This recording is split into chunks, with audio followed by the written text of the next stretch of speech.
Muy bien, iniciaremos entonces con la clase. Lo primero que quería ver para la tarea número uno es qué grupos, quiénes estarían listos para la primera defensa de 5 minutos o vamos eligiendo al azar. Es lo primero que quiero ir viendo. ¿Quiénes serían voluntarios?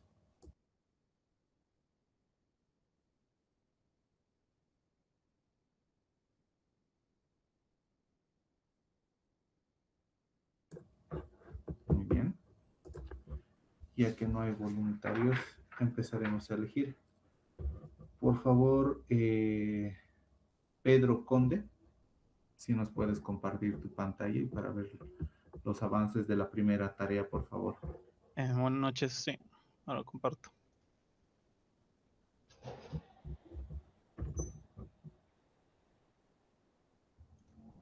Una consulta, Pedro, ¿con qué compañeros hiciste este trabajo?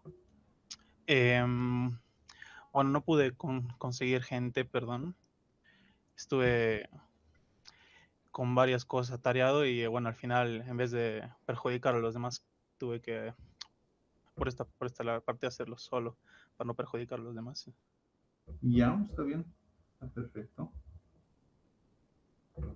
Ahora sí, Ya, explícanos, ¿qué es lo que has evaluado y a qué conclusiones has llegado? ya. Em, bueno, la tarea del módulo 3 y yo lo presenté en PDF, pero bueno, aquí está en un formato Word. Lo que hice fue de mi trabajo, algo relacionado a mi trabajo, que en este caso lo que busqué es un modelo de precios de cervezas artesanales que vamos a medir en función al tamaño y el grado de alcohólico para ver si varía, estos dos factores varía en el precio de las cervezas, ¿ya? En este caso, bueno, aquí se habla más claro que es un dataset real de productos considerando como variables de interés retail price, que es el precio, el, el tamaño del envase, ¿no? De la cervecería y el grado de alcohol, el ABV. Esas son las variables. Eh, bueno, una hipótesis que se tenía antes de empezar el trabajo, ¿no? Que se está planteando la hipótesis como el precio de venta de una cerveza artesanal aumenta conforme crece el tamaño del producto y el grado de alcohol. Eso se está viendo para formar la hipótesis para ver si es comprobable o no. En este caso aquí se ve un poco más el dataset que se está utilizando, todas las columnas que tiene ya limpiadas. Bueno, aquí más abajo ya limpiadas, donde solo tenemos el nombre, el retail price, base units, el size y el ABV. Bueno, aquí un poco más de los factores de las variables que, bueno, ya más adelante iré viendo, pero no para no quitar más tiempo. Vamos a seguir pasando. En análisis visual, aquí también vamos a ver un poco de los análisis visuales que hemos ido comparando en la comparativa, en este caso, de los 9 puntos del retail price versus el size, que aquí se ve un poco de cómo varía más o menos. En este caso, el retail price viene de 2,000 a 8,000 pesos, está en pesos, por si acaso, y de ahí el size que viene de 0,5 hasta 3. En este caso hay bastante más, es lo común, ¿no? Que sería una latita de cerveza, digamos, en todo caso, que sería, por eso hay bastante valor aquí en este lado. Bueno, la gráfica muestra, esto ya lo expliqué. Luego dan aquí otra nube de puntos, que es el retail price contra el ABV. El ABV, el índice de cerveza, de alcohol que existe. Y aquí ya es un poco más variante, en que, bueno, se está comprobando que más o menos no está, bueno, a simple vista se está comprobando que no varía mucho por el precio o por el grado de alcohol. Aquí vemos algo que es más barato, digamos, y con grado de alcohol que llega hasta grado medio. Algunos que son grado alto, algunos eh, que son más caros, pero que tienen un grado de alcohol súper bajo. Esto también influiría con las marcas o por el tipo de fabricación o, bueno, el envase, digamos. Análisis estadístico de la relación. Aquí ya nos pasamos un poco a los códigos. Como una introducción, usamos un modelo lineal y un modelo cuadrático para comparar la hipótesis que tenemos con una variable lineal, si puede usarse una variable lineal o curva. Bueno, cálculos y optimización en R. Aquí vamos a iniciar con que, bueno, aquí está un poco más resumido, prefiero mejor mostrar en código, más rápido. Pero voy a dejar las medidas aquí. Ya. Vamos al código. Aquí lo tengo. Aquí está. Ya, lo primero que se estaría haciendo sería leer los datos que están en este CSV. Después transformarlos a numéricos, normalizarlos por si acaso. Bueno, ver la cantidad de los datos, ver el summary de todos los datos que existen. En este caso, lo que nos interesaría para un futuro es la mediana de todos estos, que lo vamos a utilizar más adelante.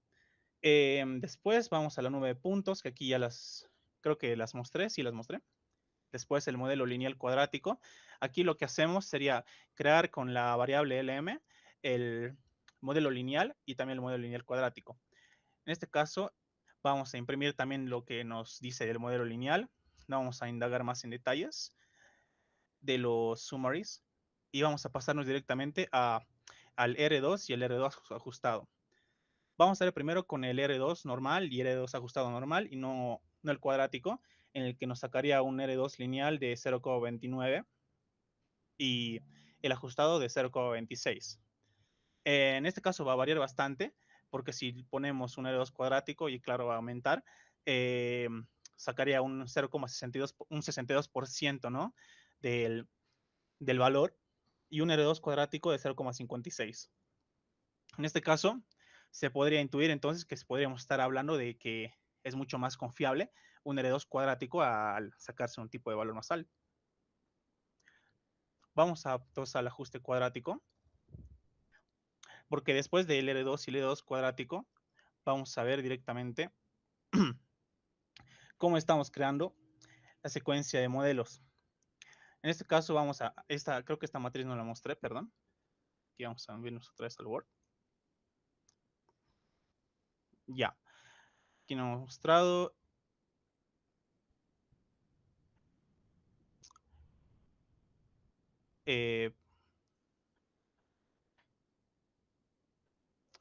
No, perdón, era esto. Me estoy confundiendo. No puse las de los puntos normales.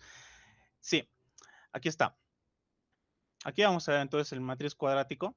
Las gráficas finales en el ajuste cuadrático que estamos viendo aquí, que sería el ajuste cuadrático del retail price, que sería este, ya con la línea marcada. Y después el siguiente, que es el ajuste cuadrático retail price contra el índice de alcohol, que sería un poco más confiable, que esto lo vamos a ir viendo más adelante. Ya, después de que pasaríamos esto con el R2 y el R2 al cuadrado, lo que quedaría sería la gradiente de y la matriz hessiana, y bueno, el punto crítico que igual nos estaba pidiendo. Más abajo aquí, como decimos, que a partir de este modelo cuadrático se ajusta, se define la predicción con la variable que, bueno, creamos una función en base para poder hallar el punto crítico, el punto inicial. Y bueno, me estoy olvidando también, perdón, me pongo un poco nervioso. Estoy viendo aquí también en la gradiente y la hessiana, que eso después. Ya, aquí con la hessiana vamos a guardar toda la variable en una variable po de la gradiente y vamos a añadir el punto inicial, que es el 0,78 y el 8,35. ¿Qué son estos dos valores? Son los que vimos aquí arriba, que dijo que iban a ser más importantes, que sería la mediana. No, perdón. ¿No está? Sí, aquí está. La media, perdón, 0,7895 y 8,354. Esos son los que estamos utilizando actualmente. Aquí están. Y bueno, para la gradiente del punto inicial, hacemos la gradiente y nos sacaría estos dos valores, tanto del punto inicial. Y por último, la hessiana, que es en el punto inicial. En este caso, guardamos la hessiana en una variable HO y vamos a buscar. Y bueno, esta es una fórmula que igual directamente nos lo convierte, ¿no?, en una variable 2×2. Luego, por último, el punto crítico en 0. En este caso ya es una variable más grande en la que vamos a guardar el coeficiente del modelo cuadrático en B, la matriz de 2b al cuadrado, la fórmula, que estamos utilizando de size por 2 y las dos fórmulas que estamos multiplicando, que estamos tratando de comprobar, de size y de ABV. Y vamos directamente al punto crítico. Que el punto crítico, que es la unión de las dos fórmulas, y nos sale que es 1.51 y 14.82. En este caso, el valor del punto crítico, perdón, en este caso el valor de punto crítico sobre la función que estamos aplicando aquí más arriba, nos saldría 4168.883, con una gradiente en el punto crítico de, perdón, sí, estamos haciendo la gradiente de la función con el PC de menos 1.28. Bueno, es un sinsentido esto porque sería muy, muy para atrás, porque es un valor increíblemente negativo, y eso nos daría que no sería factible en este caso. Vamos a pasar por la gestión directamente en punto crítico. Hacemos la función con el PC de aquí arriba y nos hace la matriz 2×2. Por último, en la clasificación, aquí es directamente solo para ver de qué tipo de variable es, perdón, pero de qué tipo de punto crítico es. Si es un mínimo local, un mínimo máximo local, un punto de silla o un inconcluso. En este caso, se sacaría dependiendo de las variables, de que si determinante h mayor a 0, toda la fórmula, si saca verdadera, entonces va a ser un punto mínimo local, máximo local y así, directamente para que salga al final que todo esto es un punto de silla para el final.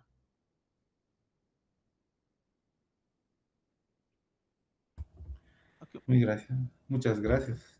Está muy bien. Muchas gracias, Pedro. Está bien, gracias. El siguiente, por favor.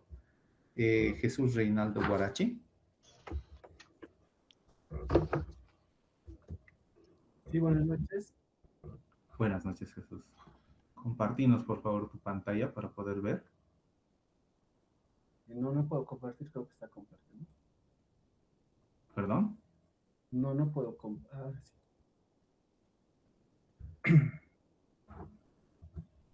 Muy bien, explícanos, por favor, sobre qué tema has hecho, qué has investigado y qué conclusiones tienes. Estaba trabajando anteriormente en la Superintendencia de Electricidad y ahí tienen, hay paneles solares, entonces los monitorean ellos. Y lo que he elegido es la cantidad de energía que el usuario devuelve a la red. O sea, los paneles solares no tienen batería, sino directamente lo devuelven a la red y eso se compensa en el consumo de energía eléctrica. Entonces, mi variable dependiente va a ser inyección de energía en kilowatts, cantidad de energía del usuario que devuelve a la red. La variable independiente es el consumo de energía en el hogar.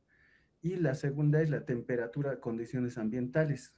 Mi dataset tengo un dataset, pero que tiene tiene miles de datos, he usado solamente 50, ¿ya? La hipótesis es la inyección de energía es máxima cuando el consumo en la vivienda X es bajo y la temperatura ambiente X es moderada, aproximadamente 25 grados, ya que el calor excesivo se reduce de la eficiencia de los paneles.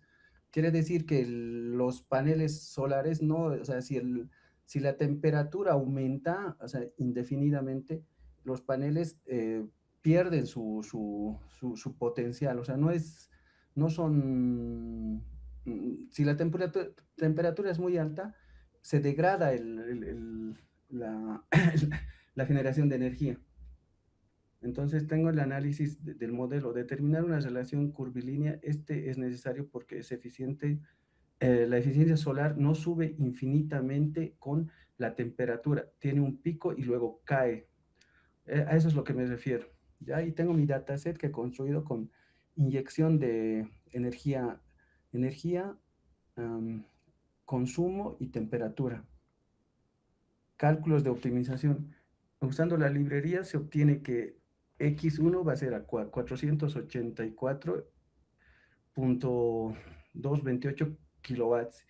Y X2 va a ser 10 grados aproximadamente. El gradiente calculado en el punto donde tiene el máximo, o sea, es óptimo, es el 0.0443 y 14. Y tengo la matriz hessiana, donde puedo observar que este valor negativo quiere decir que tiene pico, sube y baja. ¿Ya? Independencia de los puntos críticos. Tras aplicar el proceso de optimización numérica, las funciones óptimas identificadas en el coordenador de gradiente se anula. El consumo óptimo es de 687 kilowatts. La temperatura óptima es de 12 grados y la inyección estimada es de 582 kilowatts. Clasificación de los puntos mínimo y máximo. Tenemos la función, la función hessiana, que está, ¿dónde está mi función? Aquí está la función hessiana que ya hemos visto. Clasificación de los puntos máximos, punto de silla. Para determinar el máximo local, entonces es el 0.7 menos 0.7, 45. Y tengo el R cuadrado, que es 0.49 y el 0.45. Esto significa que nuestro modelo explica aproximadamente que el 45 y el 50% de variabilidad observada en la inyección de energía. Conclusiones, interpretación. El análisis revela que la temperatura es la variable con mayor impacto significante en estadística. El modelo muestra que una curva cóncava donde la generación aumenta hasta alcanzar los 12.21 grados y luego comienza a descender.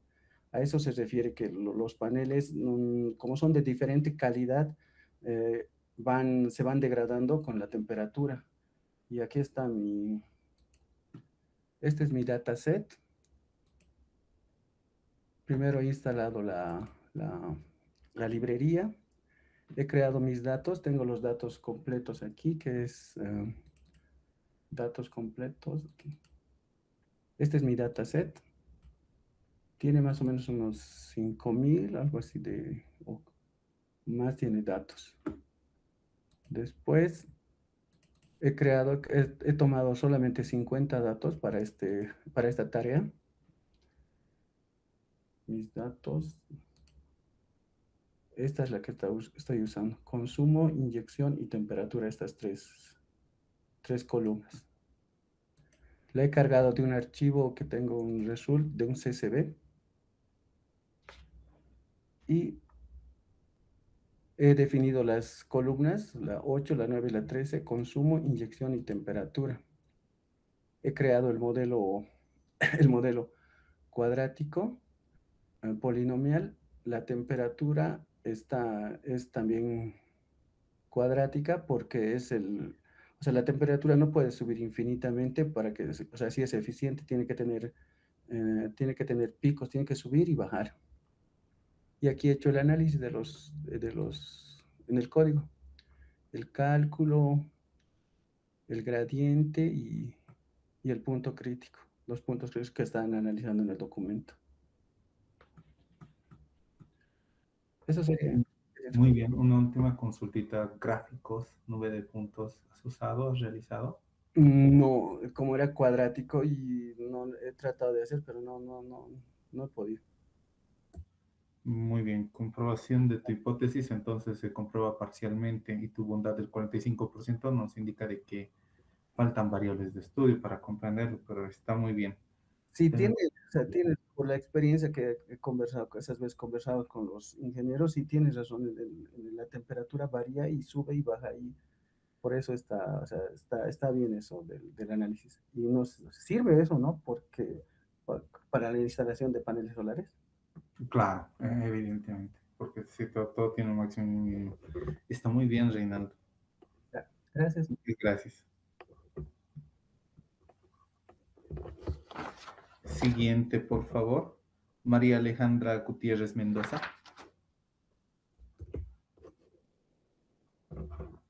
Pondré... Sí, buenas noches, ingeniero. Buenas noches, perdón, te pondré el cronómetro porque Si no, nos vamos a pasar mucho tiempo. Tiene 5 minutos. Adelante.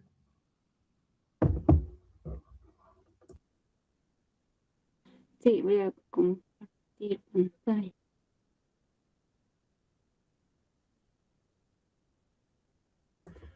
Una consulta antecitos, Jesús Guarachi, ¿lo hiciste solo también? Sí, ingeniero. Muy bien.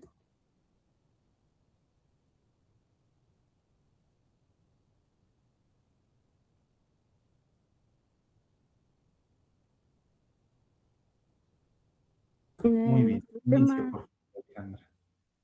es el de producción de quinar en el departamento de Oruro. Hemos elegido este tema debido a que el Oruro representa más o menos como el 93% de producción de toda Bolivia. Entonces, los datos lo hemos obtenido de la INE, que hemos observado que tiene desde el año del 83 hasta aproximadamente el 2024. Nuestras variables fueron la variable dependiente, Y la tomamos como la producción en toneladas métricas, la producción de quinoa que se realiza en Oruro. Esto en toneladas métricas. Nuestras variables independientes son las de la superficie cultivada, que está medida en hectáreas, y el rendimiento agrícola, que está medido en kilogramos por hectárea. Nuestra hipótesis hace referencia a que a mayor superficie cultivada y mayor rendimiento por hectárea, la producción total de quinoa en el departamento de Oruro será mayor, dado que la producción es el resultado directo de cuánta tierra se cultiva y cuán eficientemente produce cada hectárea.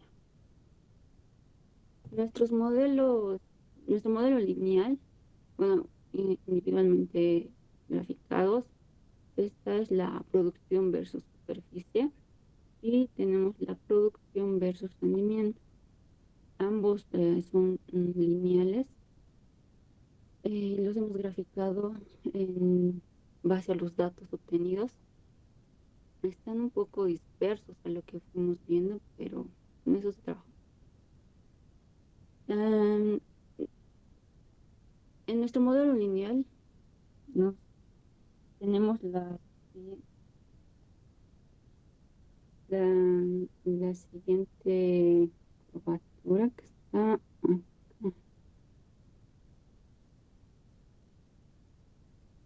En nuestro modelo lineal hemos usado de función múltiple, que sería de x1 y x2,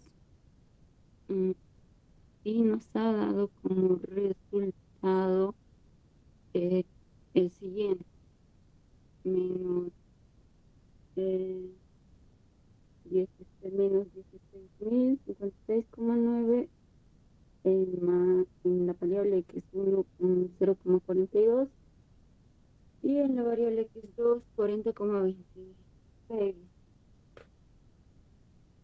En el modelo curvo hemos obtenido el siguiente resultado, en donde aplicando también el R cuadrado nos daba del 0,96 y en el ajustado el 0,9683. Al igual en el modelo curvo hemos obtenido un grado más que es 0,97 y en el R cuadrado 0,9675. Nuestra gradiente la gradiente en este punto ha confirmado que más o menos tiene un efecto mucho mayor. La x2, la variable x2 tiene un efecto mucho mayor que la x1. Y nuestra hessiana, la matriz hessiana, más o menos dice que estamos en un punto silla, que no es ni el punto máximo ni el punto mínimo, y que la producción puede seguir creciendo.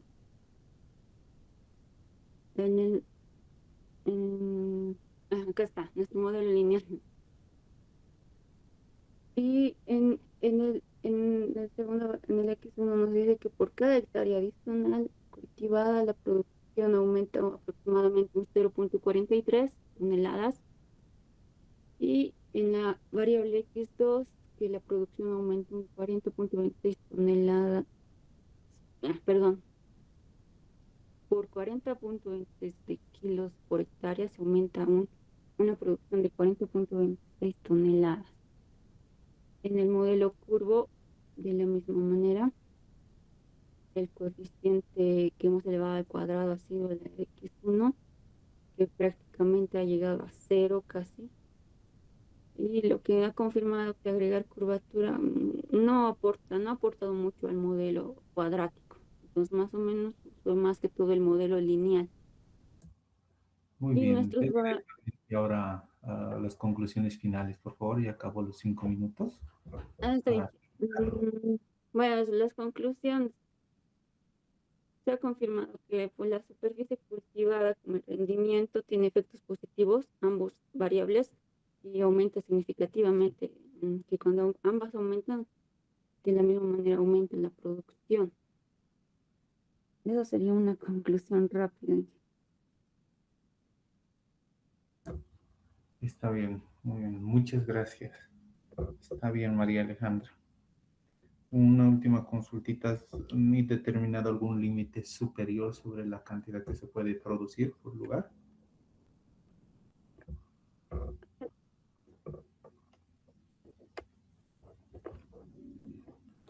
Y una última consulta. ¿Lo hiciste sola? No, esto hicimos en grupo de dos. Ya. ¿Con quién más has hecho, por favor? Saúl Cerudo, pero creo que no entró a la clase. Ya. Lo voy a tomar en cuenta. Lo hiciste con Erwin Saúl Cerro Condori. Sí, exacto. Muy bien. Bueno, muchas gracias, Alejandra.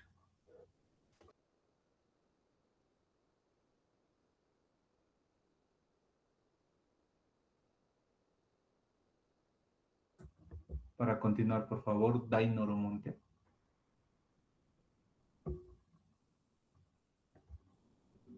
Dainoro, ¿estás ahí? Hola, buenas noches, ¿se me puede escuchar? Sí, sí, sí, se te escucha bien. A ver, ¿Has hecho en grupo o has hecho solo? hemos hecho en grupo.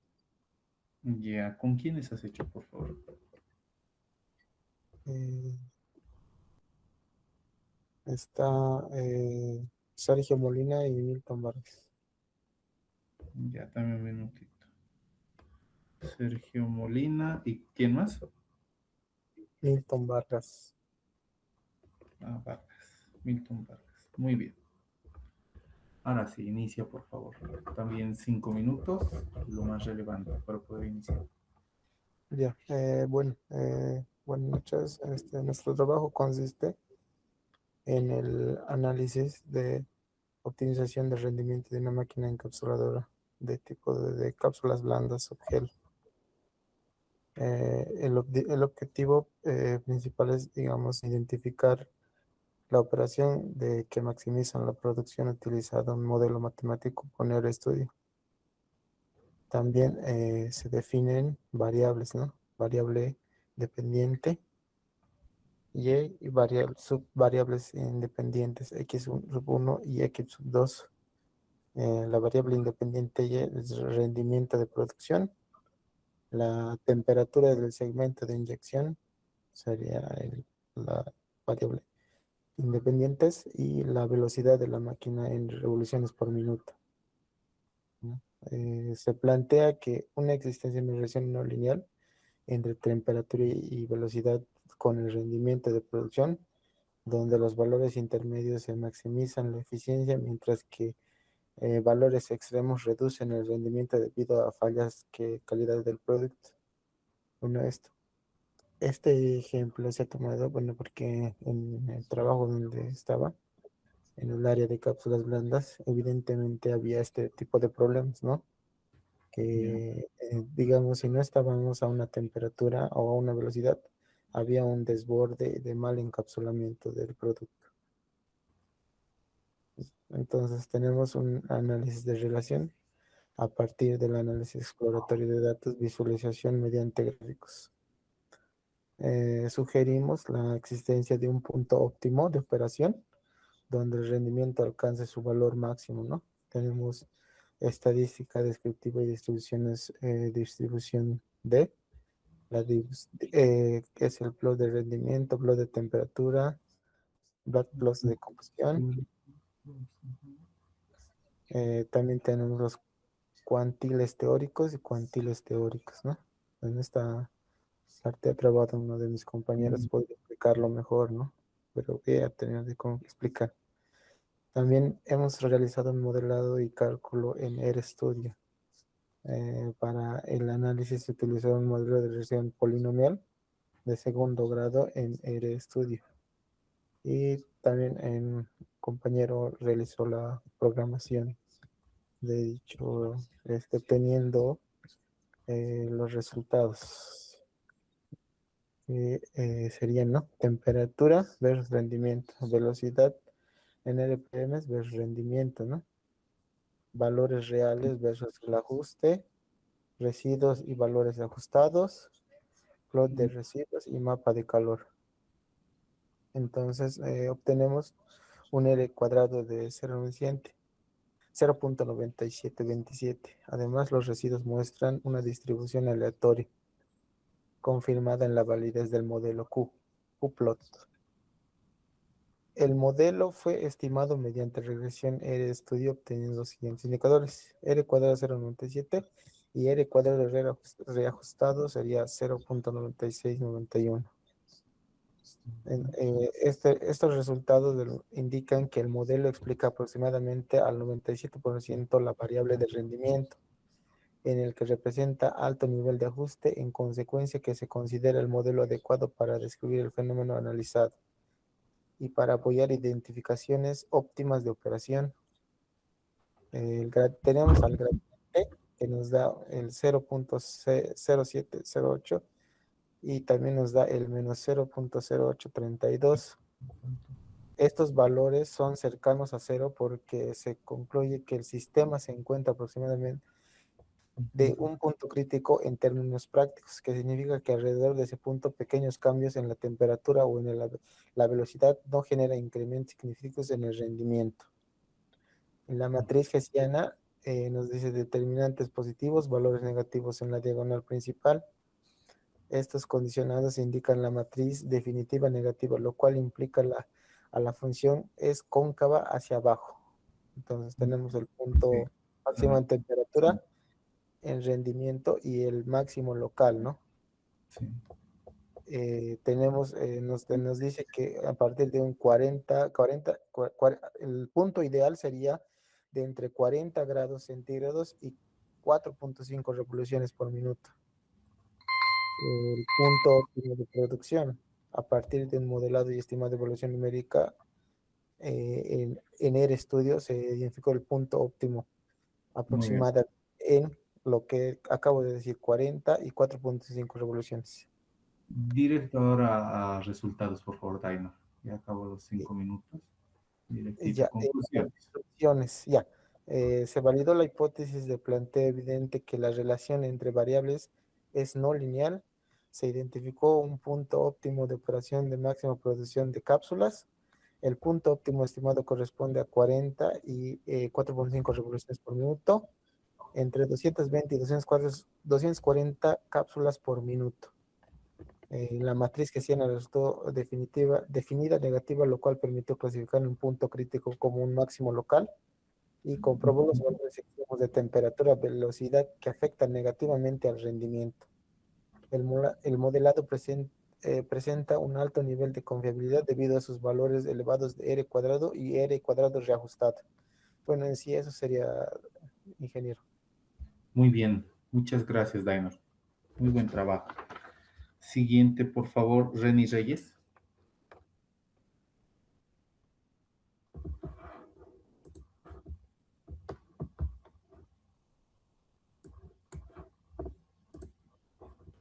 Aló, buenas noches. ¿Se me escucha? Buenas noches. Sí, escuchamos. Una consulta, Reni, ¿has hecho tu trabajo en grupo? ¿Has hecho solo? No, lo hice solo, ingeniero. Muy bien. Procede. Permítame compartir. Dainor, por favor, deja de compartir para que pueda compartir Reni.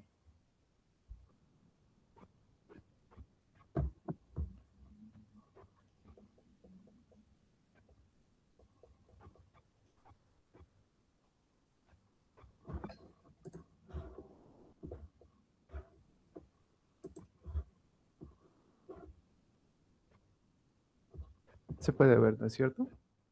Sí, Reni, se ve. 5 minutos, por favor, para ya continuar con el resto de temas.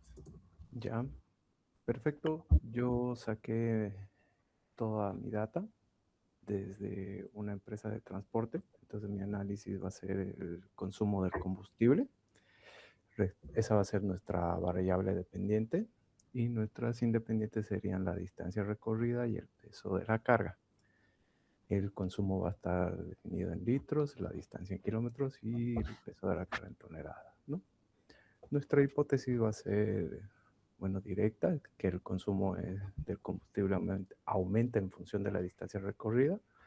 Nuestra estadística es que no tiene ningún efecto significativo sobre el consumo de lo que es la distancia o el peso. Y nuestra hipótesis alternativa es de que sí tiene un efecto significativo. Por lo cual en la recolección de datos se colocó en el archivo que es .csv, consumo por litros, distancia en kilómetros y peso por tonelada, ¿no? Se utilizó un modelo matemático de regresión lineal, donde beta 0 es la intersección, beta 1 representa el impacto de la distancia y beta 2 representa mi impacto sobre el peso. Directamente ya en R usamos de la librería la número deriva que nos solicitó instalarla. Después, en función, perdón, en gradiente, nos sale de que, bueno, aquí lo voy a compartir. Se puede ver ¿no es cierto? ¿El estudio? No, no se puede ver. Estaba ahorita con el Word. Ahí, perfecto. A ver.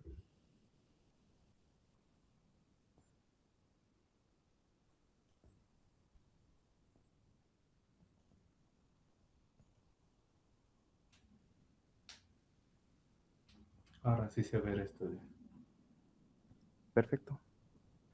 Aquí podemos ver que el gradiente nos sale positivo, donde efectivamente nos da o nos indica que la hipótesis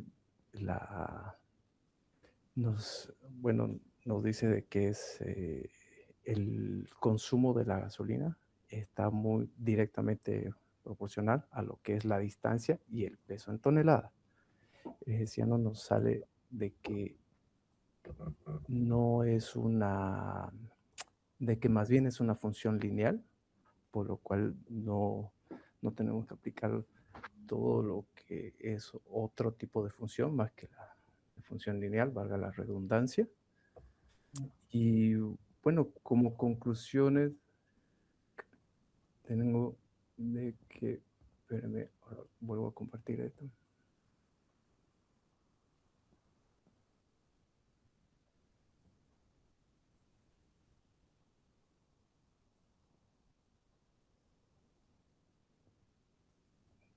Nuestros resultados de la interpretación nos da que obviamente el consumo de combustible aumenta junto con la distancia y con el peso de la carga. No, como le decía, el modelo confirma que la relación directa de estos y este análisis nos puede ayudar a planificar lo que es mejor la logística de todos los tramos en esta empresa de transporte. Tengo aquí lo que hice el modelo. La verdad, en esto se puede ver algunos errores me imagino que es de novato de aprendiz. No podía realizarlo. Aquí tengo la nube de puntos. Aquí podemos ver efectivamente que sí es una regresión lineal. Esto es en base a consumo por distancia y aquí está en consumo versus peso. Y bueno, aquí tengo el dataset, ¿no? De todos los datos que saqué. Está muy bien. ¿Alguna observación, algún conflicto que hayas tenido en este análisis? La verdad, muchos, porque soy nuevo con esto de la programación en R y Python. Entonces, me ayudé mucho, ¿no? No podía instalar primero, o habría que instalar en un principio lo que es la librería. Después no podía cargar lo que es mi dataset. Entonces, pucha, fue complicado, ¿no? Así que por eso preferí hacerlo solo, para ir aprendiendo de a poco y ir profundizando, ¿no? Todo lo que es esta creación, este análisis o programación, si corresponde así. Está muy bien, Remy. Muchas gracias. Perfecto. Dejo de compartir. Fuera de los que ya han defendido y los que ya tienen presentación en grupo, ¿alguno más quiere presentar? Recuerden que estoy tomando muy en cuenta todas las participaciones y asistencias que tenemos a clases. Porque si no, pasamos directamente a lo que ya es el contenido del día de hoy. Buenas noches, Inge. ¿Puedo presentar? Buenas noches, Roger. Sí, dale, comparte pantalla. Gracias. Una consulta, Roger. ¿Has hecho en grupo o has hecho solo? No, Inge, hice solo porque no estuve presente en la última clase y bueno, me puse al corriente todavía y bueno, hice por mi cuenta. Muy bien, está bien. Presenta, Roger. Tienes 5 minutos.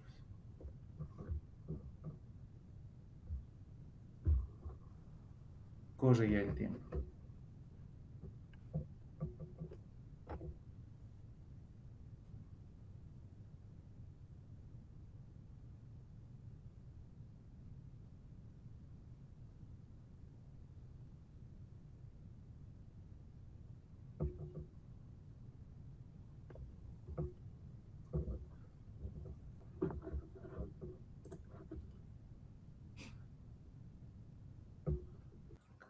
Ok.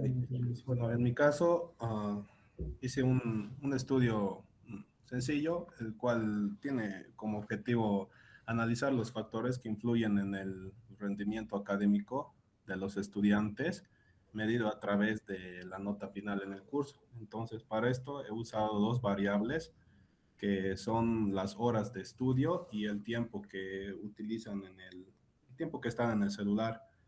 Entonces, con esto vamos a poder identificar si estos hábitos favorecen o perjudican al desempeño académico. Entonces, he trabajado con un dataset de 35 observaciones. Después, las variables, bueno, como dependiente, la nota final del estudiante con una escala de 40 como mínimo a 100. Después, las variables independientes de X1, las horas de estudio semanal, y X2, las horas que usan al celular al día. Entonces, he utilizado mi modelo matemático de regresión lineal múltiple. ¿Ya? Después, he utilizado igual el método de mínimos cuadrados ordinarios para estimar los parámetros del modelo. Y bueno, lo que solicitó, ¿no? Que es la gradiente de derivadas de primer orden y la hessiana para derivadas de segundo orden. Y con el método de Newton-Raphson también. Entonces también con la librería de NumPy. Entonces, ¿qué resultados se esperaban? Se esperaban que si la variable 1, a mayor horas de estudio, pues mayor rendimiento académico, ¿no? Y a mayor uso del celular, menor rendimiento. Entonces, el modelo debería mostrar un buen ajuste. Una consultita. Con mi script. ¿El uso del celular es general, específico, o qué tipo de uso del celular es medido? No, simplemente es genérico, o sea que... Como para distraerse, digamos. Claro, lo que ellos quieran, digamos, o sea, por cuántas horas al día utilizan su celular y según eso para medir qué tanto afecta su desempeño académico. Muy bien, continúa, por favor. Ya, ok, entonces, aplicando ya en el script, se tuvo que beta, pues aplicando la hessiana y la gradiente. Bueno, acá está igual mi dataset, lo he cargado manual en este caso, con perdón, cachito, mi mouse un poco está fallando. Aquí está, ¿no? Según el dataset, entonces con X1 tenemos las horas de estudio, el X2 el uso del celular en horas y la nota final que han obtenido, ¿no? Entonces igual esto ya está cargado acá y bueno, se ha obtenido el valor de 62 aproximado, 3.21 y menos 1.96. Entonces esto pues igual está reflejado acá y el modelo final quedaría con que Y es igual a 62 más 3.21 menos 1.96. Entonces, ¿cómo interpretamos esto? Que el modelo nos permite cuantificar las horas de estudio, que las horas de estudio tienen un efecto positivo directo sobre la nota final, porque cada hora adicional incrementa el rendimiento. Y con la otra variable, que es el uso del celular, tiene un efecto negativo, lo que sugiere, un efecto negativo, ¿no? Lo que sugiere que el exceso de distracciones digitales perjudica el desempeño. Entonces aquí igual se ha visto que al tener 3.21 podemos deducir que por cada una hora adicional de estudio la nota aumenta más o menos en 3.21. Entonces, por ejemplo, ¿no? Un estudiante si estudia 5 horas puede tener un puntaje de 70 puntos y otro estudiante si estudia 6 horas, 73 puntos, ¿no? O sea, se va incrementando. Y referente al uso del celular, por cada una hora adicional del uso del celular, la nota va a ir disminuyendo más o menos en 2 puntos, ¿no? Entonces, si has usado, digamos, 2 horas, 80 puntos, y si has usado 3 horas, va a reducir en 2 puntos más o menos a 78 puntos. Entonces, como interpretación, tenemos un impacto negativo, ¿no? Entonces, esa es la conclusión. El estudio influye más que el celular, pero bueno, ambos son relevantes, ¿no? Una consulta para esa conclusión. Tus R cuadrados, ¿has calculado R cuadrado, la bondad de ajuste, R cuadrado y R cuadrado ajustado? No me dio tiempo, Inge, y tampoco la nube de puntos, lo quería hacer, como el trabajo era hasta las 23:59, entonces justo estaba viendo eso igual de las clases grabadas. Sí, la presentación es hasta hoy día hasta la medianoche. Pero por si lo quieres aumentar, después de la clase te puede dar todavía tiempo. Ya, Inge, Bien. gracias. Sí, justo estaba. Bueno, Pero hasta dónde he podido llegar, digamos. muy bien. Va muy bien. Muchas gracias. A usted. Siguiente. ¿Alguien más para ir concluyendo con este tema de las presentaciones?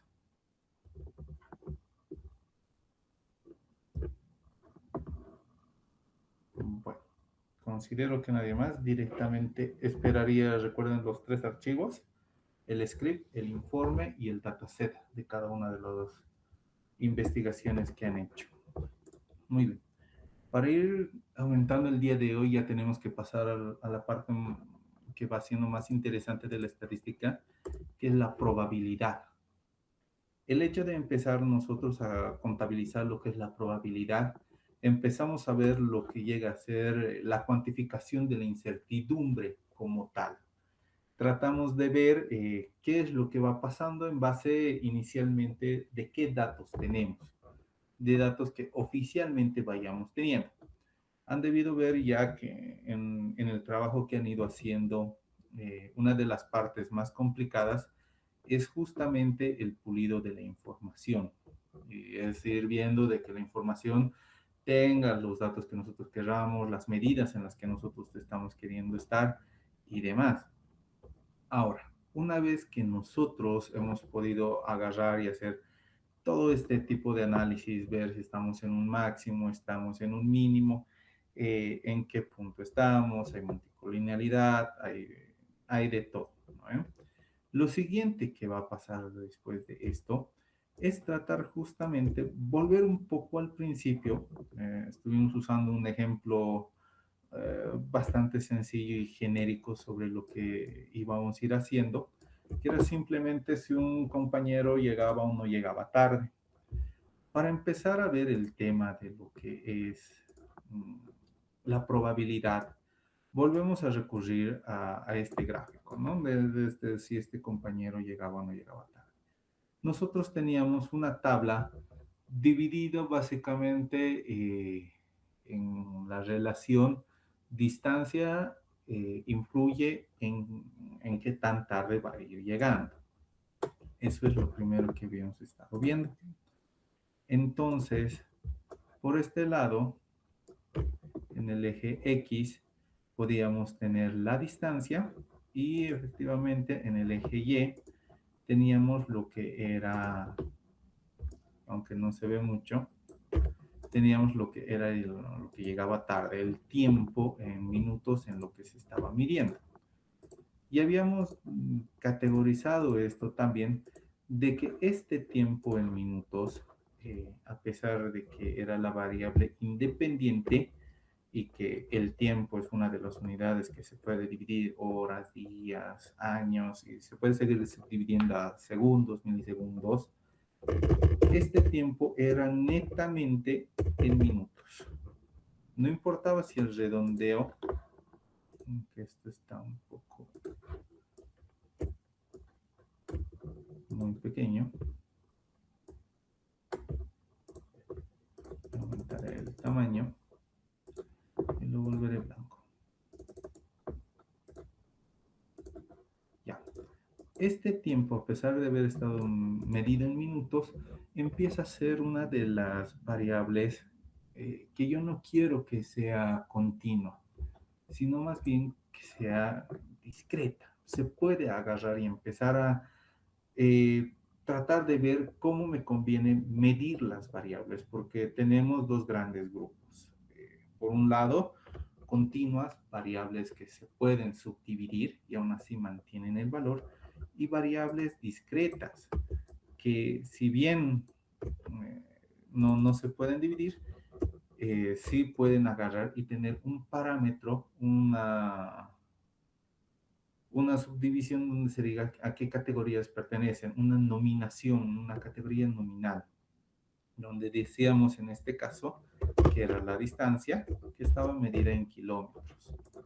Entonces, a pesar de que ambos eran numéricas, las estuvimos tomando, la primera como discreta, que no importaba si llegaba a 5 minutos y medio o 5 minutos 30 segundos, simplemente tomaba los minutos enteros, mientras que la distancia en kilómetros también ha pasado a ser que sí podíamos dividir. Habíamos hablado de 5 kilómetros y medio, 5 kilómetros 3, 5,3 kilómetros y demás.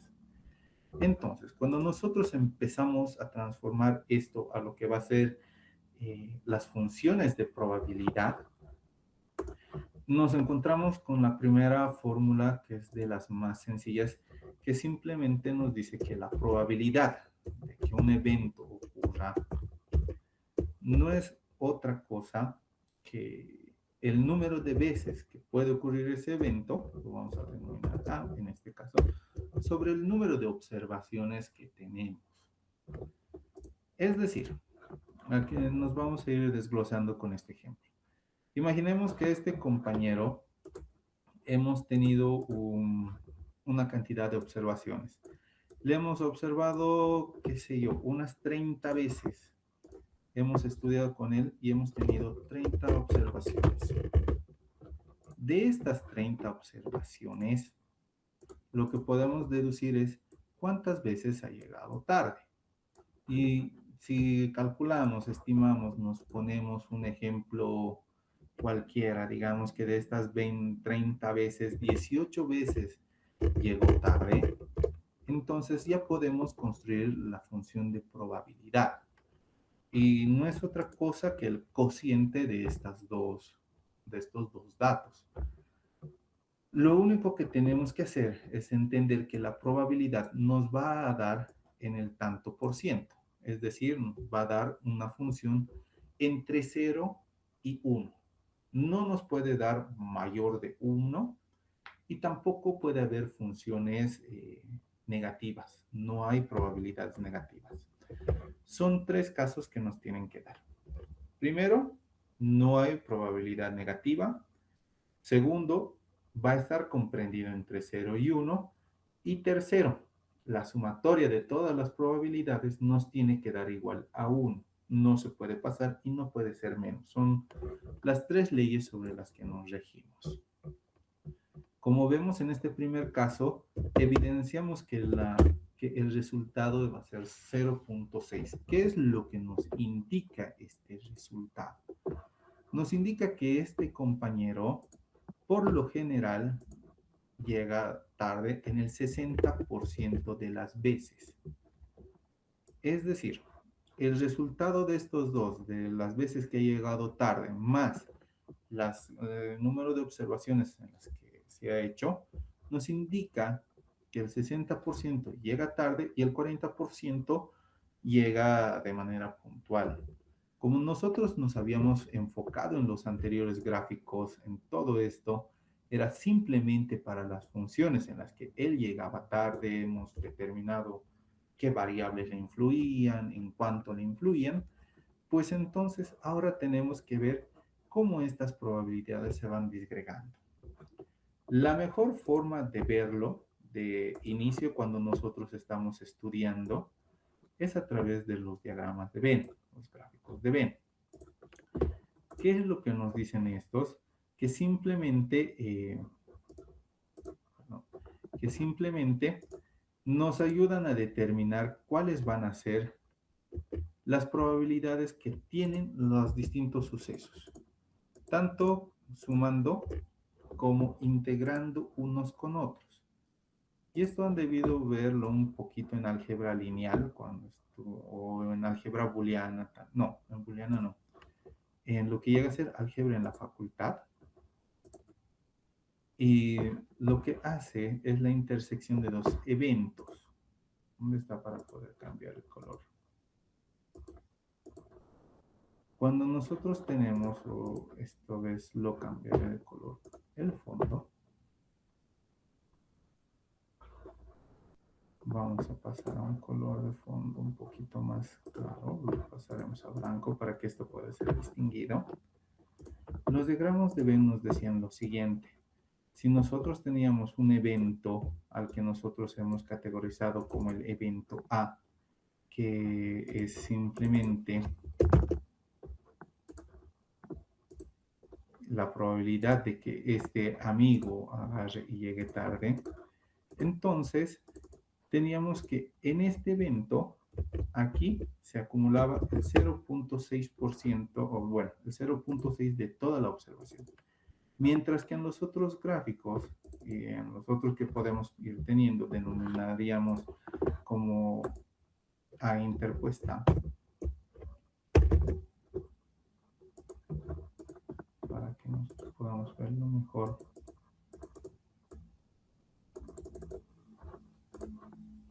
Sería así. Agruparía exactamente el otro 0.4%. O en otras palabras, el 40%. Cuando nosotros estamos hablando ya de sacar probabilidades, estos diagramas nos ayudan bastante, principalmente cuando las probabilidades sabemos de que no dependen solamente de una variable. Al ser nuestra realidad bastante compleja, son varias variables las que van interactuando entre sí para que estas probabilidades puedan suceder.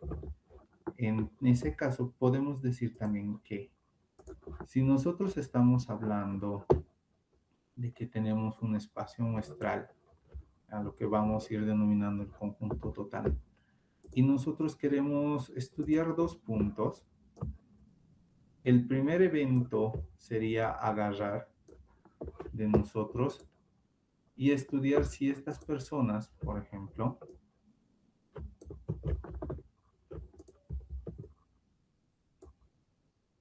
coincidirían dos eventos posibles. Imaginemos que tenemos un espacio muestral total de unas 100 personas para hacer el cálculo rápido. El primer evento A, podríamos determinar si esas personas, tomando el estudio académico, el último que vemos, si estas personas estudian antes del examen. Y determinamos que de las 100 personas, el 25%, 25 personas sí estudian antes del examen. En cambio, podríamos ver que otro evento, determinado el evento B, en vez de estudiar en el examen, sean personas que repasan solamente apuntes. Y determinamos que esa cantidad de personas son 30 personas. La intersección de estos dos, que puede haber que dos eventos se superpongan, serían de unas 10 personas. Es decir, 10 personas de todo el espacio muestral cumplen las dos condiciones. Es decir, estudian de sus textos, que sería el evento A, y 2 que estudian de sus apuntes. Entonces, cuando nosotros tenemos esto, para empezar a calcular lo que llegan a ser la masa de probabilidades y de ver qué tanto se reparten, cómo es, cuáles se van haciendo, lo que determina es qué es lo que estamos buscando. Por ejemplo, si lo que nosotros estamos buscando es cuántos no estudian, está claro que de los 100 que hemos hecho la prueba, solo unos cuantos han estudiado. Pero ¿cuántos han estudiado? Y esto es lo que empezamos a calcular. La función de probabilidad nos dice la intersección de ambos. Es decir, A intersección B es una de las cosas que nosotros denominamos las 10 personas que se han podido hacer. Entonces, para poder determinar esto nosotros tenemos que tomar en cuenta el primer evento, unirlo con el segundo evento, que en este caso serían 25 más 30, serían los 55, y a esta unión extraer los 10 que son sobrantes, es decir, A intersección B. En fórmulas de álgebra es un poco más complicado, pero viéndolo visualmente es sencillo. El evento A conlleva a 25 personas, 25 que estudian antes del examen. Si estas 25 personas se unen con las 30 personas que repasan los apuntes, tenemos que estas 25 más 30 personas son 55 personas. Pero este 10 se está duplicando porque pertenece tanto al evento A como al evento B. Entonces es necesario restar. 25 más 30 es 55, menos 10 son 45. Es decir, las personas que estudian son 45 personas en total. Y si nosotros nos damos cuenta en la pregunta es ¿cuántas no estudian? O sea, es todo lo opuesto a lo que hacen estas personas. El único cálculo que hacemos es nuestro total que teníamos como 100 personas menos los 45 que cumplen las otras condiciones, es decir, que el 55% de toda la población estudiada no estudia antes del examen. Es de esta forma que nosotros vamos encontrando cuáles son las funciones de probabilidad. Y de inicio es bastante sencillo como los gráficos de B nos van mostrando. Es simplemente cuántos son, cuántos no son y hacer el cociente de los mismos. Entonces, esta primera función de probabilidad es una de las primeras que nos agarran y nos ayudan a determinar la incertidumbre, nos ayudan a cuantificar cuán probable es que tengamos un evento, por así decirlo, mientras voy abriendo el estudio. Y a través de estos diagramas de Venn, para ir iniciando, ir teniendo una idea, es que podemos ir haciendo las pruebas de qué es lo que pasa si y qué es lo que pasa si no. Como se pueden tener dos eventos que sean, que puedan estar relacionados, podemos tener también eventos independientes. Estos eventos independientes o excluyentes entre sí nos ayudan a determinar cuándo estos eventos nunca se van a unir. Entonces, al ser eventos independientes, se determina bastante a través de lo que es los antecedentes que tengamos como investigación. Es decir, mientras más nosotros conozcamos sobre lo que estamos investigando, más datos y más noción sobre qué relación tienen estos datos vamos a tener. Si es que han visto en algunos de los resultados que han ido dando las investigaciones, se veía de que los ajustes de bondad, el porcentaje que estos podían interpretar, no eran muy altos, lo que nos llevaba a determinar que otras variables es las que se requería otras variables para determinar el efecto total. Lo mismo empiezan a hacer con estos diagramas. Nos ayudan a tener una idea realmente de cuál puede ser el valor esperado, de qué es lo que nosotros podemos entender, cuánto de relación pueden tener unas variables con otras para determinar qué sucesos van a ir siendo los resultantes. Es como tener un sexto sentido antes de realizar la operación. Como íbamos diciendo, el gráfico superior derecho es cuando los eventos tienen alguna relación. En cambio, podemos tener complicaciones de que los eventos sean independientes. Es decir, que A no afecte en nada a B y que no haya ninguna relación entre ellos. O, en última y de las más complicadas, cuando un tercer evento es el que los puede unir. Puede haber que un evento C sea concatenador de A y de B.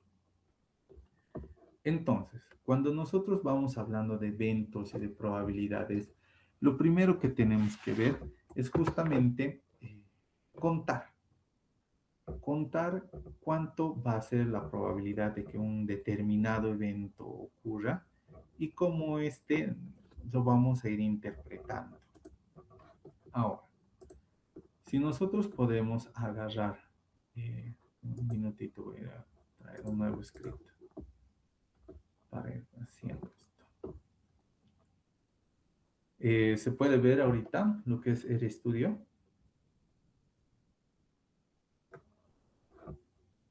Sí. Ya, está bien. Mientras va abriendo el nuevo proyecto, pues de lo que teníamos la anterior clase. Ya. A medida que nosotros vamos hablando de probabilidades, empezamos a ver que los diagramas de Venn empiezan a ser un poco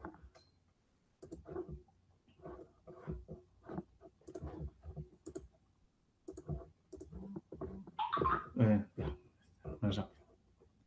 Los diagramas de Venn empiezan a ser un poco limitativos cuando empezamos a ver lo que van a ser ya un poco más adelante, la probabilidad de Bayes, cuando una probabilidad afecta a las siguientes, o es decir, cuando un evento empieza a influir en otros eventos. Entonces, se va diciendo, mientras más ocurra el evento B, la probabilidad del evento A va cambiando. Pero para poder entender antes de estos cambios, necesitamos empezar a crear y interpretar más o menos sobre qué vamos a ir haciendo los estudios. Imaginémonos algo como la función de un call center, de las llamadas. Voy a determinar que las llamadas van a tener un conjunto determinado, si la llamada ha sido una venta, si la llamada ha sido un rechazo. Obviamente, si alguien vende en línea, puede ir teniendo estos valores. Entonces, venta, rechazo. Voy a ir creando a partir de esto, copiando y pegando para poder hacerlo un poco rápido hasta tener 10 eventos. Entonces, tengo 7 y hasta aquí tengo 10.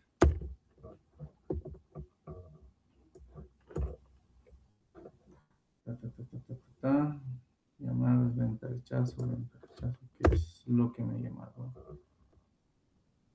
argumento a ser finalizado. Ya. Hasta ahorita lo que he creado es básicamente un vector con 10 observaciones sobre los resultados que se ha obtenido un vendedor al momento de hacer sus llamadas. Algunas veces ha vendido, algunas veces realmente le han rechazado los productos. Por lo tanto, lo único que tengo que ir viendo es qué valores tiene este vector. Para nosotros poder empezar a evaluar los vectores que nosotros tenemos, lo primero es saber qué tenemos.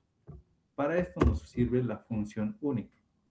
Lo que nos hace es determinar cuáles son los valores que nosotros tenemos. Y en este caso, como hemos creado, solo tenemos venta y rechazo.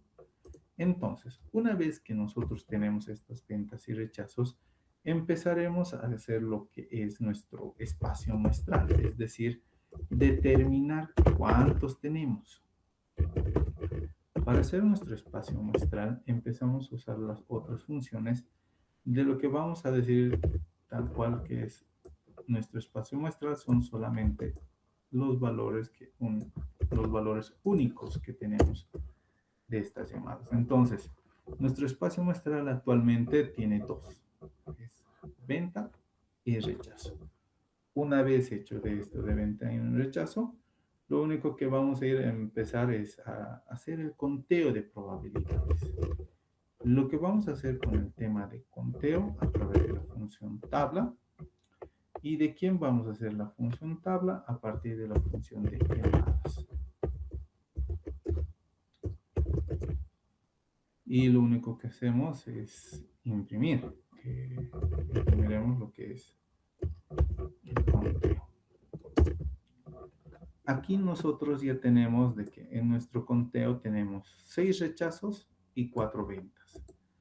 Siguiendo la función de probabilidades que nosotros teníamos, que es la división, el cociente de entre el total que nosotros teníamos. Vamos a ver esto primeramente. Decíamos que la probabilidad de un evento no es otra cosa que la sucesión de que ese evento ocurra sobre el número de observaciones que teníamos. Si nosotros en este caso teníamos 10 observaciones, lo único que tenemos que decir es que n es igual a 10. Y las probabilidades dependen de qué estamos contando nosotros. Si nosotros queremos contar la probabilidad de rechazo, entonces tenemos que contar la cantidad de rechazos, que en este caso han sido 6. Lo que nos da un cociente, evidentemente, de 0.6. Traducido a porcentaje, el 60% de las llamadas que se han realizado han terminado en rechazo. Y por el otro lado, tenemos que terminar lo que es el otro axioma, que nos dice que la suma de las probabilidades, en este caso, si A ha sido rechazo, B llegaría a ser aceptación o venta, teníamos que la probabilidad de que, o la cantidad de veces que ocurrió B, fueron 4 veces, sobre los mismos 10 eventos que nosotros teníamos. Lo que nos da un resultado final de 0.4. Los axiomas que nosotros habíamos indicado al inicio nos dicen que la sumatoria de estos dos, de ambas probabilidades, nos tiene que dar igual a la unidad, y lo que es correcto. 0.6 más 0.4 nos da evidentemente el axioma de la unidad. Lo mismo ocurriría con todos estos otros gráficos. Recordando, la probabilidad no puede ser negativa, la probabilidad tiene que darnos igual a la unidad y la probabilidad también nos está determinando en tanto por ciento en cada uno de todos ellos. Entonces, mientras más eventos tengamos nosotros, más se va a complejizar esto. Siempre recordando que todo esto tiene que llegar a ser igual a 1. Fuera de lo que llega a ser todo esto, lo más complicado fuera es determinar cuántas combinaciones podemos tener. Para esto de saber cuántas combinaciones podemos tener, podemos iniciar con todos con un ejercicio rápido de 5 minutos para medir participaciones. Y van a notar que es de lo más complicadito iniciar para saber las combinaciones. Lo primero que quisiera determinar, para ver más aquí, más o menos va de esta forma. Si hay una competición de universidades donde compiten A, B, C y D, este es uno de los ejercicios clásicos, donde tenemos las siguientes condiciones. En la primera vuelta van a competir A contra B y C contra D. Y en la segunda vuelta van a competir los perdedores de la primera vuelta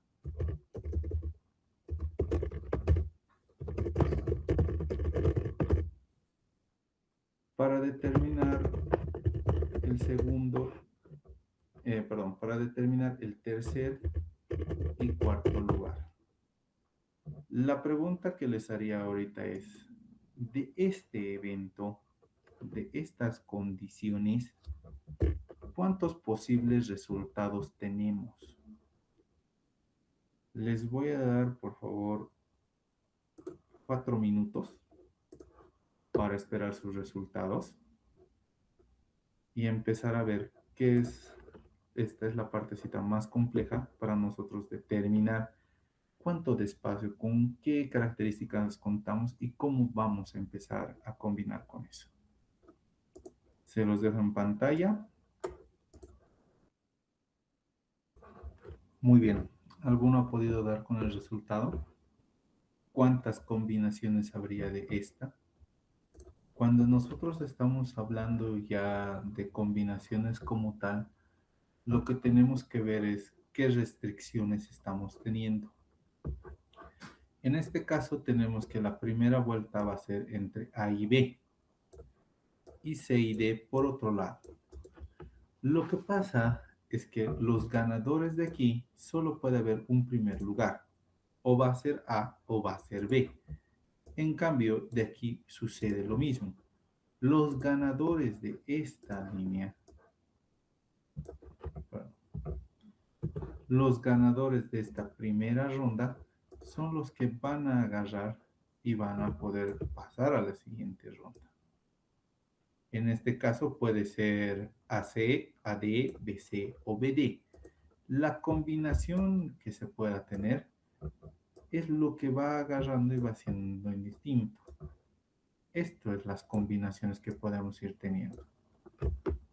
Si bien cualquiera de estos puede ser el resultado, también puede ser el resultado posible de B y C o de B y D. Entonces, perdón, las combinaciones es de lo principal que vamos a tener que estudiar para saber realmente cuántas posibles combinaciones tenemos y poder crear nuestro espacio muestral. Recordando que nuestro espacio muestral serían los rectángulos que componen todas las posibles combinaciones que hay, los círculos, los posibles eventos que nosotros vamos a ir teniendo y cómo estos vamos a ir cuantificando. Volviendo a lo que habíamos visto un poco antes sobre lo que son las variables, voy a volver a colocar esto en tono oscuro para volverlo a ver un poquito mejor. Habíamos dicho que nosotros vamos a tener variables discretas y variables continuas. Cuando nosotros estamos hablando ya de variables discretas, variables continuas, habíamos visto que hay algunas que podemos ir transformando de una a la otra. ¿Por qué es necesario determinar si vamos a tener las variables discretas o las variables continuas? Principalmente para determinar qué probabilidad hay en cada una. Cuando nosotros estamos hablando de variables de las que son discretas, estamos sabiendo que son indivisibles. Por lo tanto, recurrimos a lo que son los gráficos del cuadro de los diagramas de Venn para determinar y básicamente contar, ya sea muchas veces con el programa o contar a mano, qué posibilidades hay de que determinados eventos ocurran. Ya sea sacar positivos, sacar negativos, sacar 6 en los dados y demás, variables que no se pueden dividir. En cambio, cuando nosotros estamos hablando de variables que sí se pueden dividir, como lo que habíamos tenido en las observaciones, como los kilómetros, nosotros vamos a recurrir a lo que es la curva de normalidad o lo que conocen como la campana de Gauss. ¿Bien? ¿Para qué? Para no dar exactamente puntos de qué probabilidades de que yo saque 5, no sé, en el tema de los kilómetros. ¿Por qué? Porque cuando nosotros agarramos y derivamos en un solo punto todo lo que es la campana de Gauss, el resultado de una derivada en un punto nos va a dar 0. Por lo tanto, cuando nuestras variables sí son continuas, lo que trabajamos son intervalos. Lo que podríamos trabajar es qué probabilidad hay de que saque más de 5. Entonces, en ese caso, nos daría toda esta área bajo la curva, que sí es más cuantificable y que sí nos va a volver a dar todo lo que llega a ser las probabilidades, las funciones de probabilidad.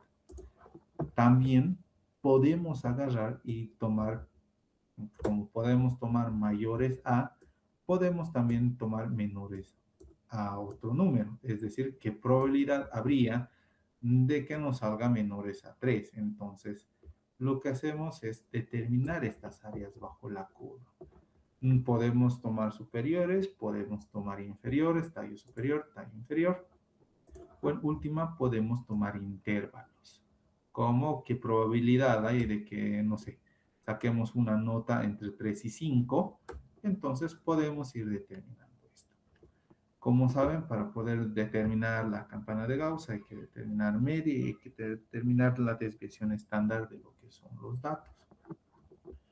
Pero con todo esto explicado, es lo que vamos a ir llenando y haciendo ahorita el cálculo de lo que es las probabilidades. ¿Qué probabilidad hay de que algo ocurra, de que algo no salga de cierto rango? Probabilidad continuas, discretas, es la parte más interesante de la estadística, cuantificar la probabilidad, es medir el azar, es de lo más que les preguntan o que nos preguntan es ¿qué porcentaje hay de que esto ocurra? Entonces, una vez que empezamos con esto, empezaremos un poquito más fuerte sobre lo que es las distribuciones, binomial, Poisson y demás. Vamos a verlo un poquito más a detalle mañana por el tema del tiempo.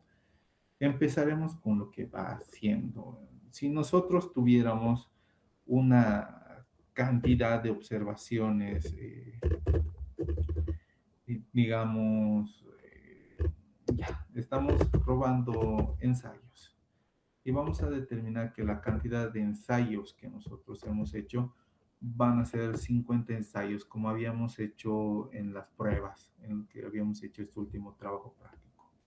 Y que en estos ensayos hayamos tenido una observación acerca de lo que va siendo lo más recurrente ahorita es en el estudio de lo que nosotros tenemos, la probabilidad de que haya ensayos fallidos, ensayos fraudulentos, ensayos, la probabilidad de ensayos fallidos hemos determinado y hay que expresarlo en lo que llega a ser el tanto por ciento. Esto significaría de que el número de ensayos fallidos es 5%.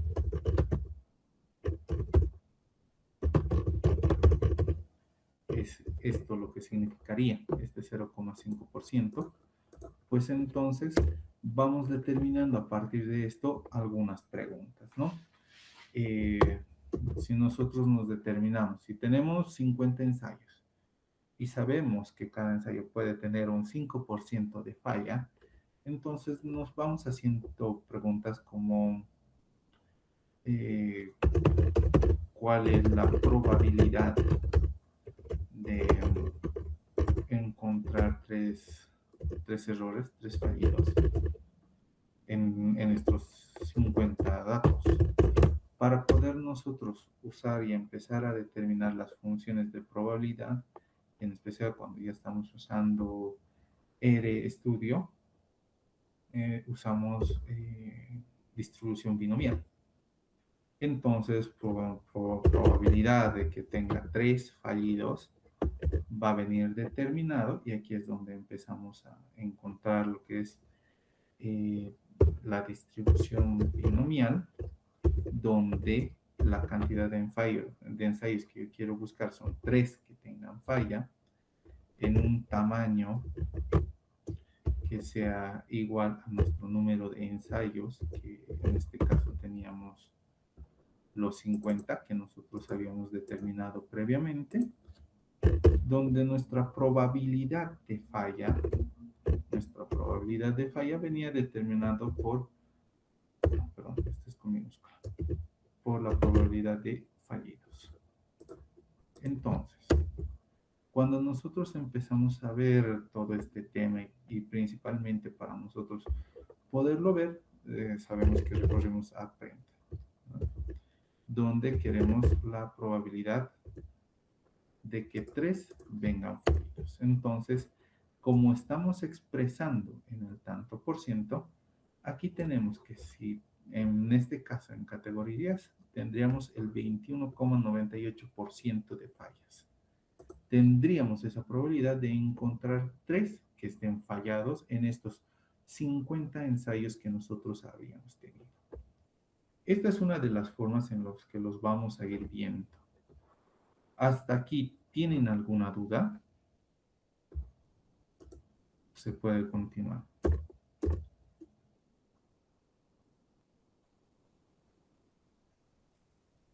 Supongo que hasta ahí vamos bien. Ahora, esto es de encontrar tres eventos puntuales. Ahora,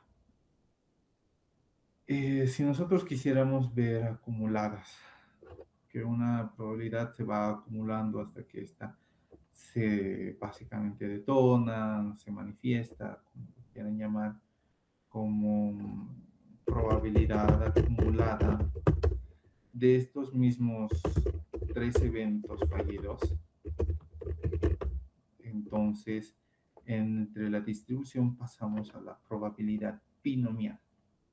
Entonces, lo que nosotros tenemos es que la probabilidad de encontrar hasta 3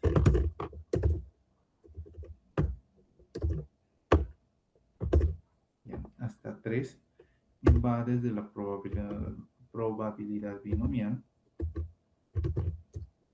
donde las características nos piden, cuando nosotros vemos aquí en R, si es que lo notan aquí arribita, nos sale cuál es la probabilidad, cuál es el tamaño, la probabilidad, el tallo, desde dónde va a contar esa probabilidad, y si está logaritmada, con logaritmo, por lo que empezamos a darle esos valores.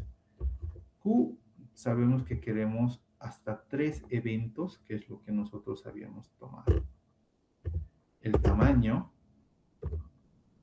va a ser igual a lo que nosotros habíamos determinado el número de ensayos anteriores. El número de ensayos. Luego del número de ensayos, estamos determinando la probabilidad.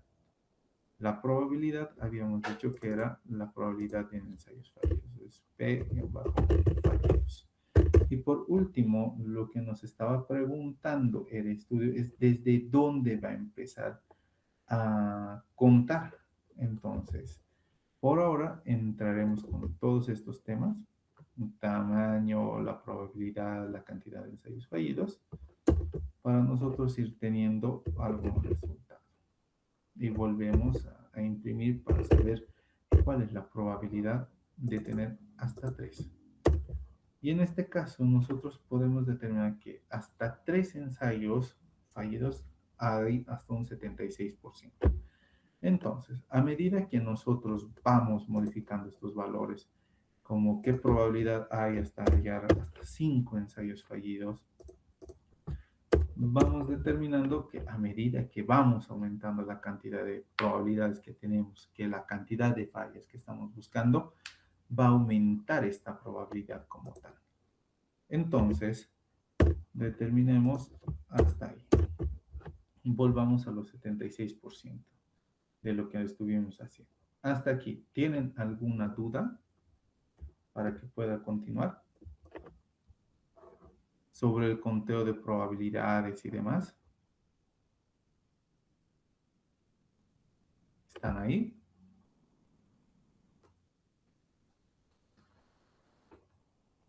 Bueno, continuaremos entonces. Para el tema de lo que nosotros empezamos ya a ver las distribuciones, todo lo que nosotros vamos viendo es siempre con un contexto. Entonces, dependemos del contexto para poder entender qué es lo que vamos a necesitar, qué condiciones cumplimos, qué condiciones nos faltan. Ahora, imaginemos ya para lo que vamos a ir estudiando un poquito más adelante, las distribuciones. Cuando empezamos a hablar de la distribución de Poisson, la que nos ayuda a determinar los valores de probabilidad cuando nosotros estamos viendo este tema. ¿Ya?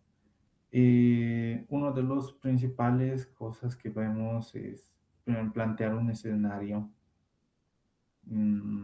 Cuando nosotros estamos estudiando principalmente para Big Data, de los escenarios que más se ven haciendo son de probabilidades en bancos o bien de probabilidades en temas sociales. Para no entrar en temas muy delicados, entraremos primeramente en lo que son bancos y un poco más medibles y nos pongamos algo como un escenario, una característica, antecedentes sobre lo que estamos buscando. En este caso, veamos un día normal para el tema de bloqueos de cuenta, puede ser.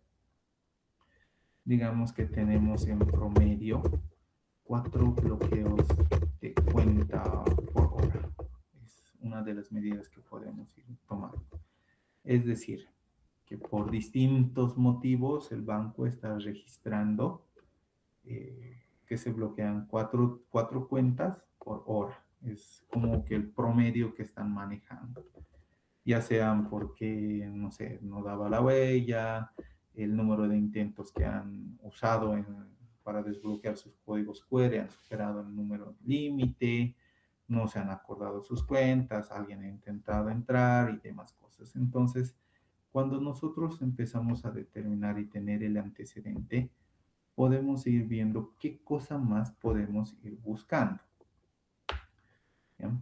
En eso nos podemos ir haciendo probabilidades de ir creando los datos. Entonces tenemos que en promedio los bloqueos son simplemente 4 bloqueos por hora. Entonces vamos dándonos los datos. Entonces vamos aumentando lo que son las condiciones. Entonces, ¿qué probabilidad habría de que se bloqueen, no sé, unas 7 cuentas en una hora? Si bien nosotros tenemos un promedio, sabemos que de esto tenemos que tener distribuciones, tanto a la izquierda como a la derecha. Entonces, lo que vamos a ir dando es simplemente lo siguiente, que la probabilidad de 7 bloqueos, probabilidad 7 bloqueos, viene determinado de la distribución de Poisson, que es de Poisson, donde nos van a pedir algunas cosas. Primeramente, nos van a pedir cuántos, entonces yo les digo que quiero saber de 7. Luego nos dicen cuál es el lambda, Entonces, lambda va a ser igual a bloqueos, que es la cantidad de datos que yo tengo por media. Y una vez que nosotros le damos los bloqueos lambda, podemos ir categorizando y obviamente imprimir. Siempre uso la función imprimir para poder ver. Entonces digo, probabilidad de que tengamos 7 bloqueos nos reduce al hablar al tanto por ciento, nos dice 0.5%. Es decir, nuestra función probabilidad está bien centrada en lo que son 4 bloqueos y que a medida que se va alejando de este promedio, las probabilidades de que esto ocurra son siempre mucho más bajas. ¿Qué es lo que quiere decir esto? Cuando nosotros estuvimos hablando de probabilidades en funciones de distribución, habíamos notado que nosotros tenemos lo que es justamente la campana de Gauss. Más o menos tiene esta función.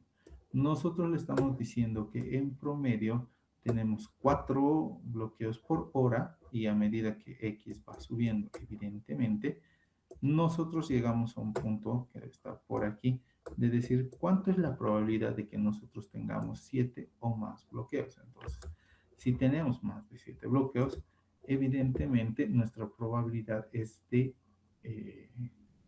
5%. Cada vez se va alejando más del centro, de donde es más denso la probabilidad de que ocurran estos eventos. En este caso es mucho más denso que los eventos ocurran seguramente entre 3 y 5 bloqueos por hora. Entonces, mientras más alta es la curva, más función de probabilidad asume en estos puntos.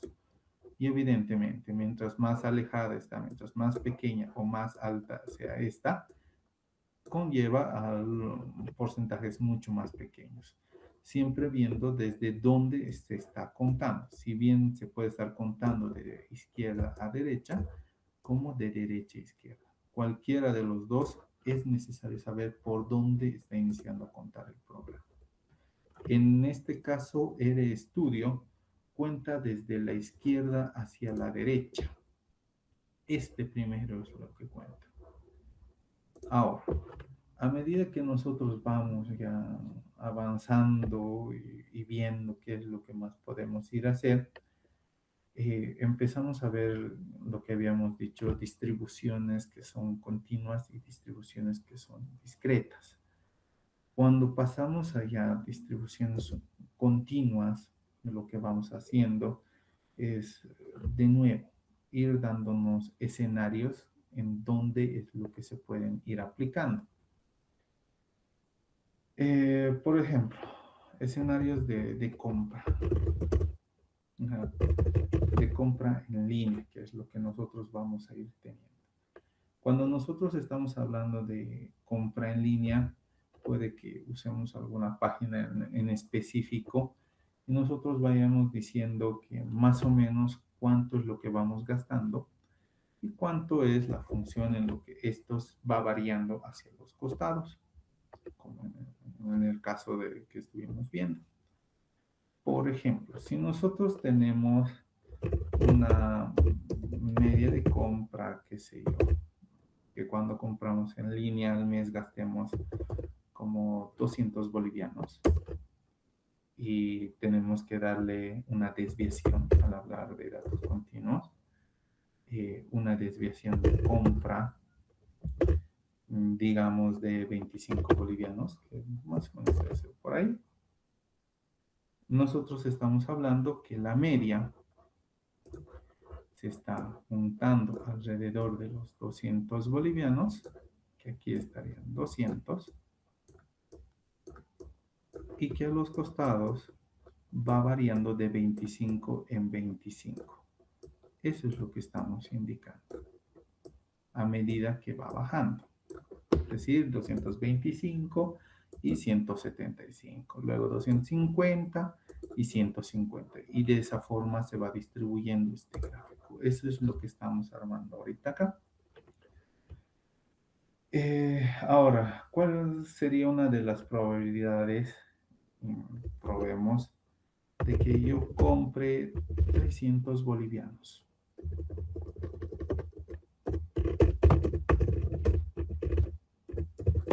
Como podemos ver, si esto está subiendo y bajando de 25 en 25 hasta llegar al número 300, va a haber superado bastantes veces la desviación estándar, que más o menos se cuentan 3 izquierda, 3 derecha, para llegar hasta lo que serían los 300 bolivianos. Sería un evento que realmente ocurriría muy pocas veces.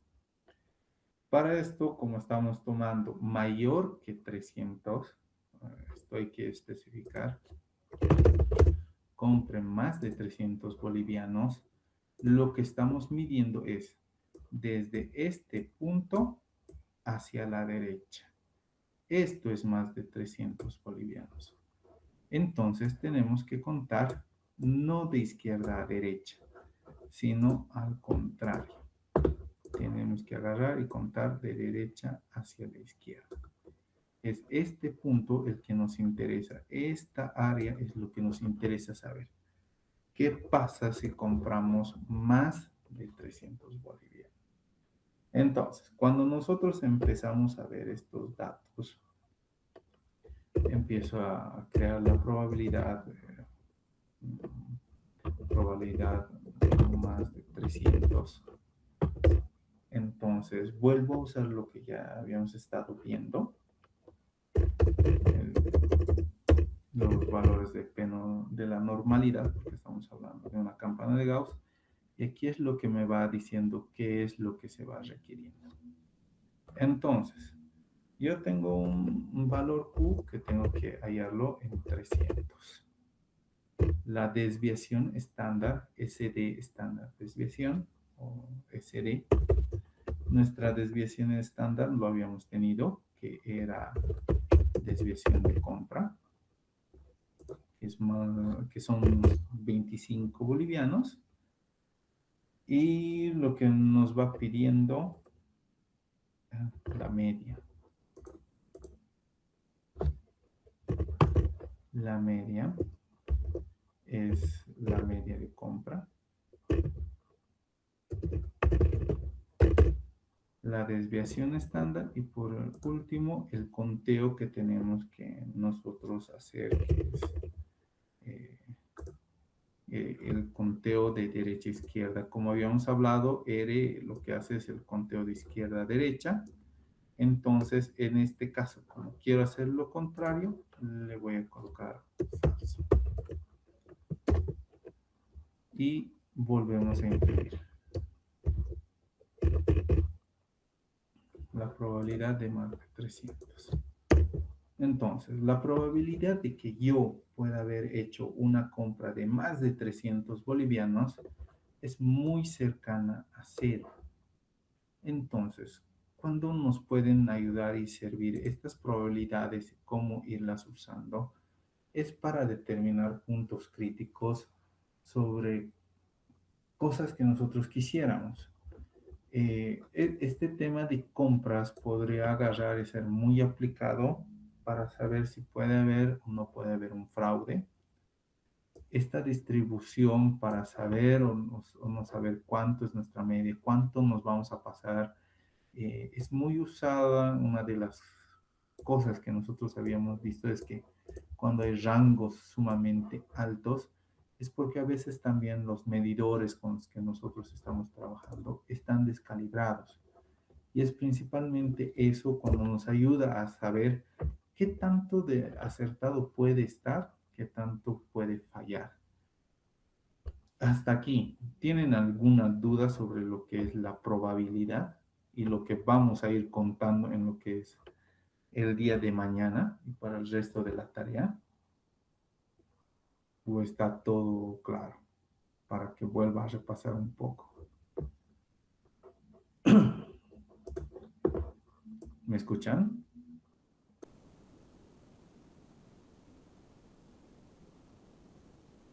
Sí, Inge, por el momento está claro. Ok, está bien. Entonces, para terminar con este tema un poco de los gráficos. Recordando que vamos a ir trabajando con dos tipos de variables, las que son discretas y continuas.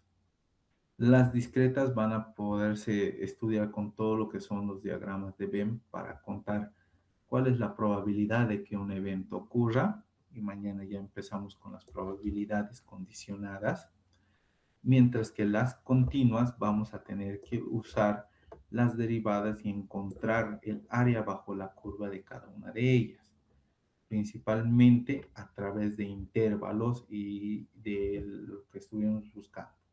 O va a ser mayor, o va a ser menor, o qué va a pasar si está entre estos dos rangos. Esas son las dos formas de que vamos a trabajar para el tema de probabilidades, para después ya entrar a bayesiana, que es un poco más compleja al inicio. Después es sencilla, simplemente a través de los gráficos de Venn o inclusive de lo que son los diagramas de árbol, poder determinar las probabilidades que nosotros estamos teniendo. Esta unión se hace para, primeramente, determinar en qué puntos podemos maximizar y, posteriormente, determinar puntos estratégicos a través de qué es lo que mejor puede ocurrir, cuáles son los que menos ocurren, cuáles nos pueden dar alertas de que algo esté pasando o estemos mal o estemos asumiendo cosas que sean erróneas. Entonces, las probabilidades nos ayudan básicamente a cuantificar el azar que nosotros estamos teniendo. Eso sí, no significa que sean totalmente asertivas. Por más que nosotros, como siempre les digo, nosotros podamos calcular el 100% de algo, siempre existe un margen de error en que nos podemos estar colocando. Principalmente si es que nosotros no medimos y no tratamos de frenar todo lo que son los errores tipo 1 y tipo 2 principalmente. O cuando nosotros ya tenemos una preconcepción de qué resultado tendríamos que dar. Como siempre se dice, si torturas lo suficiente a los datos, te van a terminar diciendo lo que vos quieres. Entonces, es necesario saber hasta qué punto vamos a analizar y sobreanalizar todo lo que llegan a ser los datos para que nuestras probabilidades que nosotros calculemos sean lo más acertado posible a lo que es la realidad. Porque cuando ya se trabajan con grandes volúmenes de datos y lo han debido ir viendo, es complicado. Inclusive, si los que han ido haciendo los gráficos de la nube de puntos, tratar de ver qué relación tienen, a veces no se puede. Y algunos he visto que agarraban y colocaban cuadrados y demás en algo que le faltaba una relación clara. Entonces, por lo menos esto lo vamos a ir desglosando un poco más mañana. Nos hemos extendido con el tema de las defensas y tengo que correr con esta explicación. Y por favor, para las siguientes, cada viernes les voy a estar dando trabajos. Háganlos grupal, búsquense grupos. Entiendo que es un poco difícil a ratos, pero ayuda con el tema tiempo de la defensa. En todo caso, estamos ya en la tercera clase. Les vuelvo a recalcar, les estoy tomando la asistencia. Todos los que no han colocado su nombre, coloquen su nombre para tomar la lista. Las participaciones que han tenido también las estoy colocando. Y los trabajos son cada viernes. Y el último viernes de lo que llega a ser nuestro módulo, les voy a dar el trabajo final para que tengan unos 5 días para hacerlo. De todas formas, con todos los trabajos que he ido viendo hasta ahorita, están en un muy buen nivel. No van a tener ninguna complicación con el trabajo final. Por ahora lo dejaremos hasta aquí para mañana retomarlo, estudiarlo un poco más con calma. Y si tienen alguna duda que les pueda aclarar, me avisan, por favor. Porque estos son temitas algo ya más pesados que lo que habíamos visto antes.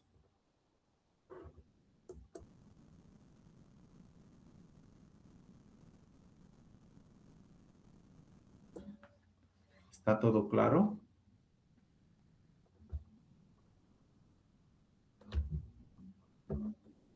Bueno. Sí, Entonces, mi parte está claro. no se olviden, muchas gracias, Pedro. No se olviden colocar entonces sus nombres para el tema de la lista en el chat y nos veríamos directamente mañana.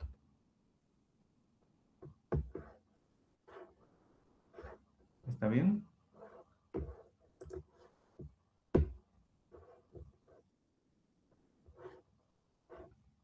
Muy bien. Nos vemos entonces mañana, que descansen y desglosamos este tema un poco más tranquilos para poder entenderlo mejor. Muchas gracias. Descansen.